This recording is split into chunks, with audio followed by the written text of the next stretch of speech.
Welcome again to this study of the book of Daniel.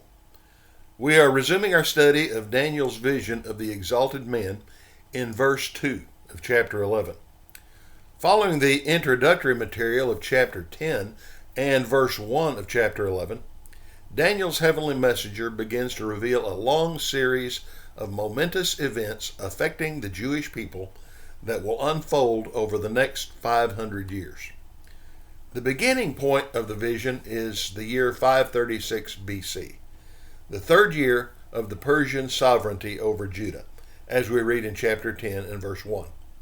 The terminal point is the time when the power of the holy people has finally been broken, quoting chapter 12 and verse 7. Now, the precise historical event alluded to there will become clearer as the vision unfolds. But these historical termini provide the controls for a responsible interpretation of the vision. Any explanation which extends its historical scope beyond the time when the power of the holy people has finally been broken cannot be valid. The history presented in this vision is very precise, but at the same time it's very hazy, and that's characteristic of apocalyptic literature. The internal political affairs and international conflicts between two kingdoms and their respective rulers are described in minute detail, but no proper names or precise dates are given. The major players in the narrative are the king of the north and the king of the south. They're not identified by name because as the narrative progresses, the individuals bearing those titles will change. Even the names of their respective kingdoms are not given, although the narrative clearly identifies them early on as both being offshoots of a once unified Greek empire. But even then, as we'll see, as the story unfolds, the nation represented by the title King of the North will change. And all of this makes Daniel 11 most tedious reading. To make any sense of it at all, we need more details. Details that Daniel and his contemporaries simply did not have. And perhaps that's why, at the end of the vision, Daniel's commanded to conceal these words and seal up the book until the end of time. Daniel 12 and verse 4. In fact, before we even get into the vision itself, we're going to jump ahead to chapter 12 for a moment to take a deeper look at this command to seal up the scroll. Reading in Daniel 12 verse 4. But as for you, Daniel, conceal these words and seal up the book until the end of time. Many will go back and forth, and knowledge will increase. As we examine it, we see that most of the vision revealed by the exalted men is concerned with the span of time that lay between the historical events of the Old and New Testaments.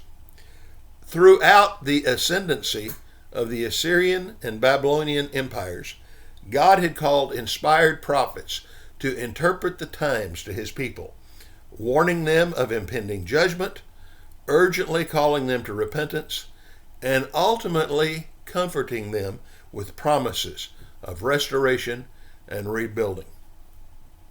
During and after the Babylonian exile, other prophets were inspired to exhort the people to remain faithful to their God and their covenant, even while under foreign rule, and to comfort and assure them of the eventual restoration of the Davidic kingdom in the person of the coming Messiah, all in God's own good time.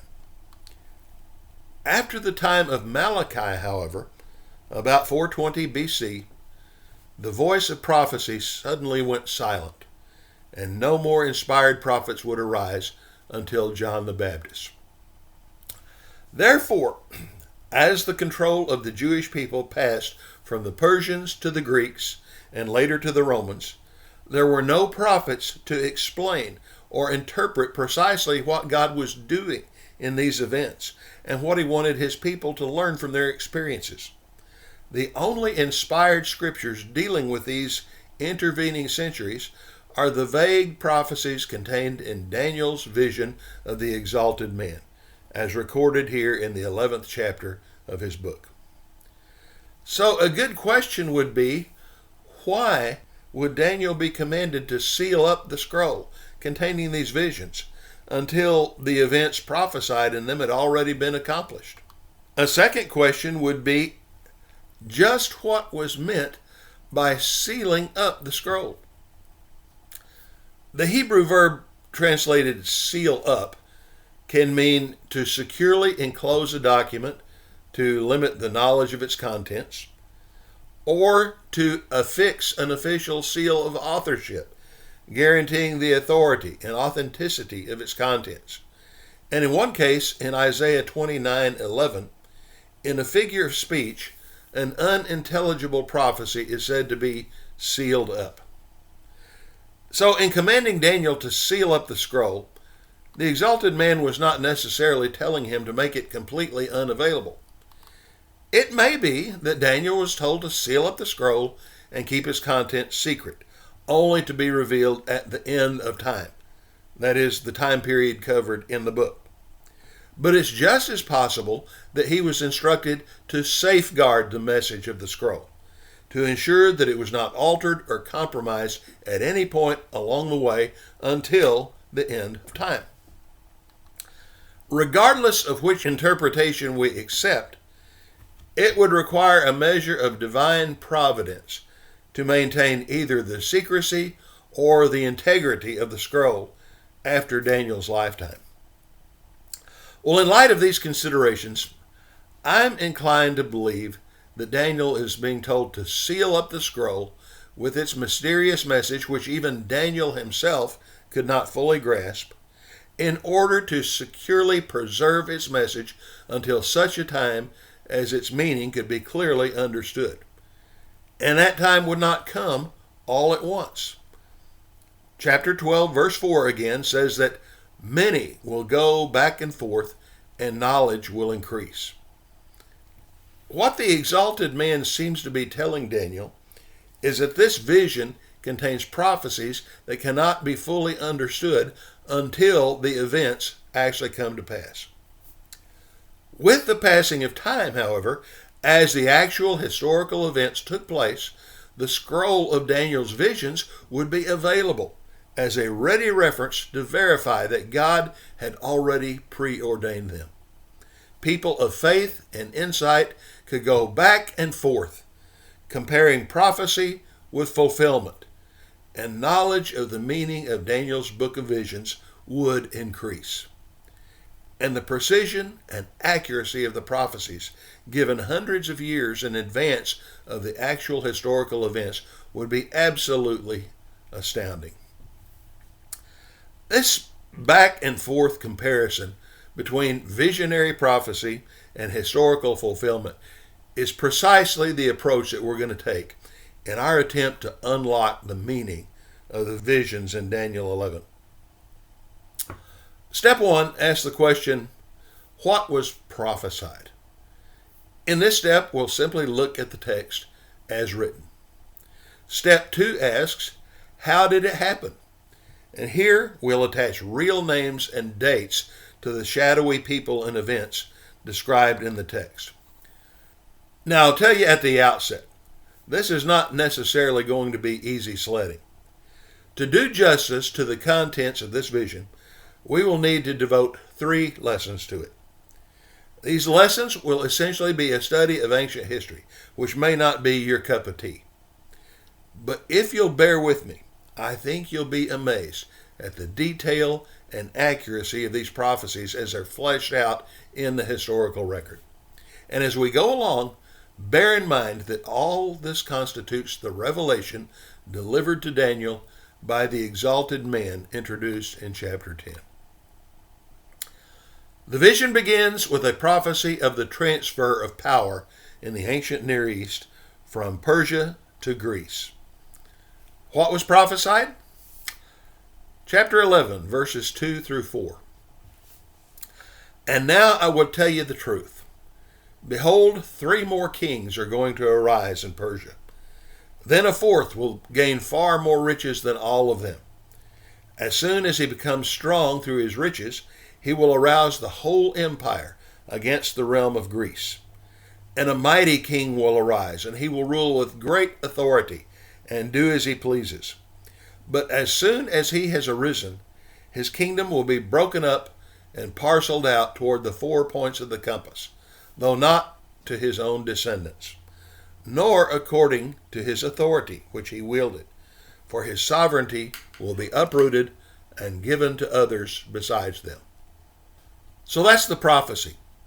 How did it happen? How did it come about in real time? Well, the Exalted Man says 3 more kings are going to arise in Persia. The first 3 successors of Cyrus the Great, who died in 529 BC, were Cambyses, the oldest son of Cyrus, who reigned from 529 to 522, Gaumata, who reigned for a very short time in 522 BC. He was an impostor who posed as Smerdis, the younger brother of Cambyses, but his charade lasted only a few months before he was assassinated in a coup d'etat. And third was Darius I Histopes, also known as Darius the Great, who ruled from 522 to 485 BC. During his reign, the rebuilding of the Jerusalem temple was finally completed in 516. The fourth king, referenced in verse 2 as one who would arouse the whole empire against the realm of Greece, was Xerxes I, who reigned from 485 to 464 BC. He was the biblical Ahasuerus who married Esther. Although Xerxes was the first monarch to bring Persia into direct conflict with Greece, more than a century would elapse between his death and the fall of the Persian Empire. And during this interval, 8 other kings would occupy the throne of Persia. But in 330 BC, Persia was conquered by the Greek forces of Alexander the Great. He was the mighty king who will arise, and he will rule with great authority and do as he pleases. After Alexander's sudden death in 323 BC, at the age of 33, his empire almost imploded through power struggles between his generals and allies called the Wars of the Diakokoi, which means successors. After years of civil war, political intrigue, and assassinations, the conflict eventually resulted in 4 separate centers of power. First was Macedon and Lower Greece under Cassander, Thrace and Western Asia Minor under Lysimachus, Eastern Asia Minor, Syria, Mesopotamia, and the Iranian Plateau under Seleucus, and Egypt under Ptolemy. All of this is prophesied with astonishing accuracy in verse 4. But as soon as he has arisen, his kingdom will be broken up and parceled out toward the 4 points of the compass, though not to his own descendants. Judea was located right in the middle of a strategic land bridge connecting the Seleucid and Ptolemaic kingdoms, and would suffer greatly in the near constant warfare between the rival powers as prophesied here in Daniel 11. Verses 5 to 35 portray this protracted conflict in incredible detail, and we'll be breaking these verses down into manageable sections in this lesson and the next one. In these verses, the Ptolemaic or Egyptian kingdom, based in Alexandria, is represented in the text as the king of the south. The Seleucid or Syrian kingdom, with its capital in Antioch, is represented as the king of the north. Verses 5 to 13 describe the earlier history of this conflict between the years 320 and 221 BC, when Judea was officially under the control of the Ptolemies. These verses contain several obscure prophecies, so we'll look at them one at a time. First, verse 5. What was prophesied? Then the king of the south will grow strong, along with one of his princes, who will gain ascendancy over him and obtain dominion. His domain will be a great dominion indeed. That's what was prophesied. What did it mean? How did it happen? The first ruler of the Ptolemaic Empire was Ptolemy I Soter. All of the rulers of both the Ptolemaic and Seleucid kingdoms had surnames or nicknames, and that's a blessing for students of history because all of the Egyptian kings shared the same throne name, Ptolemy. And the earliest Seleucid kings were all named either Seleucus or Antiochus. And so although each king is identified by a numeric indicator, like Ptolemy I or Antiochus III or so forth, these surnames are extremely helpful in telling them apart. Ptolemy Soter ruled from 305 to 282 BC. From the very beginning, his ambitions extended far beyond the borders of Egypt, over which Alexander had placed him in charge. He coveted Judea, Syria, and the Asian territories conquered by Alexander, which essentially incorporated the entirety of the old Persian Empire.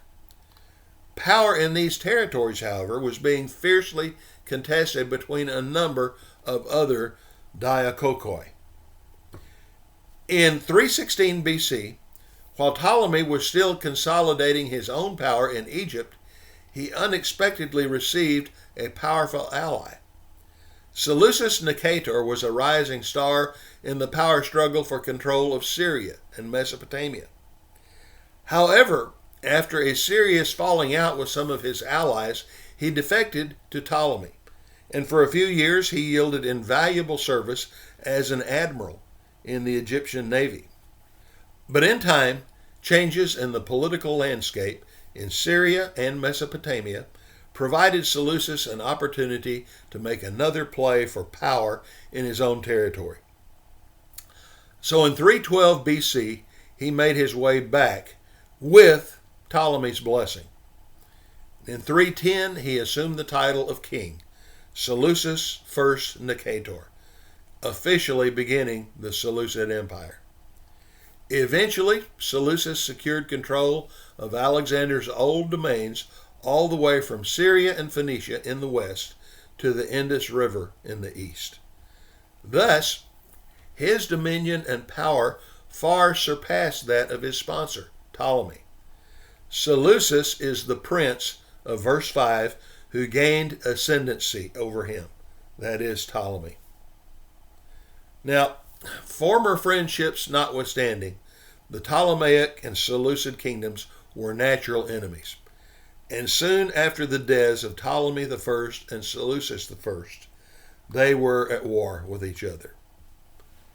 But war is expensive, both in material resources and in human lives.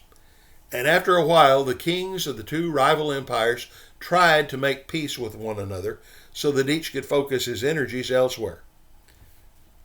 Daniel 11 and verse 6. What was prophesied? After some years, they will form an alliance, and the daughter of the king of the south will come to the king of the north to carry out a peaceful arrangement. But she will not retain her position of power, nor will he remain with his power. But she will be given up, along with those who brought her in, and the one who sired her, as well as he who supported her in those times. Are you confused yet? Well, there's the prophecy. What does it mean? How did it happen? After the death of Ptolemy I Soter in 285, his son Ptolemy II Philadelphus continued the struggle with the Seleucids for over 30 years, until 252 BC. And at that time, a peace treaty was finally negotiated. The parties to the treaty were Ptolemy II Philadelphus and Antiochus II Theos, the grandson of Seleucus I Nicator. Under the terms of the treaty, Antiochus Theos was to marry Bernice, the daughter of Ptolemy Philadelphus, thus uniting the royal families and, at least theoretically, resolving their rivalry. The only problem was that Antiochus already had a wife, a powerful and influential woman named Laodice, and she did not take kindly to being divorced, despite the obvious political advantages accruing from an alliance with Ptolemaic Egypt. So she organized a successful conspiracy operating from Ephesus, her place of exile, where she'd been sent after the divorce, and she managed to have both Bernice and the infant son whom she had borne to Antiochus assassinated. Not long afterward, in 247, Antiochus himself was poisoned to death, and the pro-Laodice party engineered a coup d'etat that put her in power as queen regent during the minority of her son, Seleucus II Callinicus. And in this way, the prophecy of verse 6 was fulfilled. Antiochus Theos, the king of the north, did not remain with his power. And Bernice, the daughter of the king of the south, did not retain her position of power, but rather was given up along with the nobles who had supported her as queen. Well, of course, the Ptolemaic dynasty was not going to take this egregious breach of the treaty lying down. Daniel 11, verses 7 and 8. What was prophesied? But one of the descendants of her line will arise in his place, and he will come against their army and enter the fortress of the king of the north, and he will deal with them and display great strength. Also their gods with their metal images and their precious vessels of silver and gold he will take into captivity to Egypt. And he on his part will refrain from attacking the king of the north for some years. How did that happen? Verse 7 presents the Egyptian reprisal to the breach of the treaty. Ptolemy Philadelphus died in 246 BC, shortly before the assassination of his daughter Bernice. But his capable son, Ptolemy III Euergetes, one of the descendants of her line, organized a great expeditionary force against Syria in order to avenge his sister's death. This war raged for 5 years, in the course of which Ptolemy captured and pillaged the Seleucid capital of Antioch, that is, the fortress of the king of the north. He also invaded the eastern domains of the Seleucid Empire as far as Bactria, which corresponds roughly with the modern-day Afghanistan. And finally, he returned to Egypt laden with spoil. But he didn't see fit to hold on to any Seleucid territory beyond Syria and Phoenicia on a permanent basis. The approximate northern frontier of his territory is marked with the red dashed line on this map. Verse 8 calls attention to the recovery of some long-lost Egyptian idols and sacred treasures that had been taken as booty nearly 300 years earlier during a raid by the Persian king Cambyses in 524 BC. For this return of their cherished images, the native Egyptian populace received Ptolemy III with adulation as he returned to Alexandria, laden with spoil. And it was for this restoration of their national honor that they acclaimed him as Euergetes, which means benefactor. Verse 8 also alludes to a second peace treaty that Ptolemy Euergetes made with Seleucus II Callinicus in 240, concluding this latest war. Ptolemy was much more interested in consolidating his conquests further to the west than expanding his realm any further into Seleucid territory, no further than Syria and Phoenicia. So the verse concludes, he, on his part, will refrain from attacking the king of the north for some years. Now, verse 9 foresees a later foray of Seleucus II Callinicus into Ptolemaic territory. What was prophesied? Then the latter will enter the realm of the king of the south, but will return to his own land. How did it happen?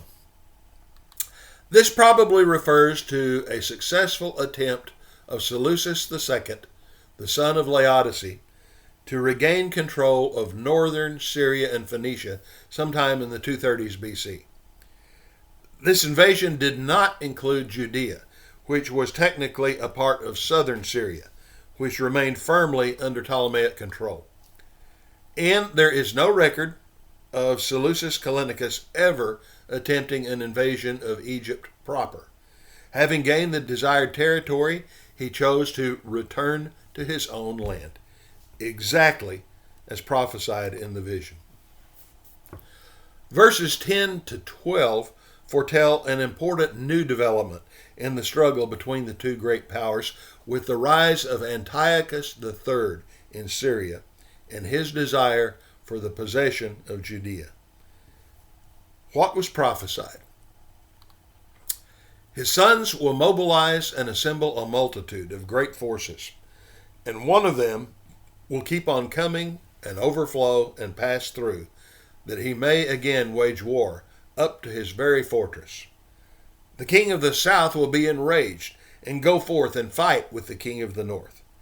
Then the latter will raise a great multitude, but that multitude will be given into the hand of the former. When the multitude is carried away, his heart will be lifted up, and he will cause tens of thousands to fall. Yet he will not prevail. What does all of this mean? How did it happen? Seleucus II Callinicus died in 226 and was succeeded by his son Seleucus III Serranus. Now, Seleucus III had a very forgettable reign of less than 2 years. His principal military efforts were directed against Anatolia, which is modern-day Turkey. He was of poor moral character, usually a very sickly man, making him unfit for his position in the eyes of many. And in 223 BC, he was assassinated in Anatolia by members of his own army. He was succeeded by his younger brother Antiochus III, who ruled from 223 to 187 BC. And Antiochus was the polar opposite of his brother. Because of his military successes, checkered though they were, he received the surname of Megas, which means the Great.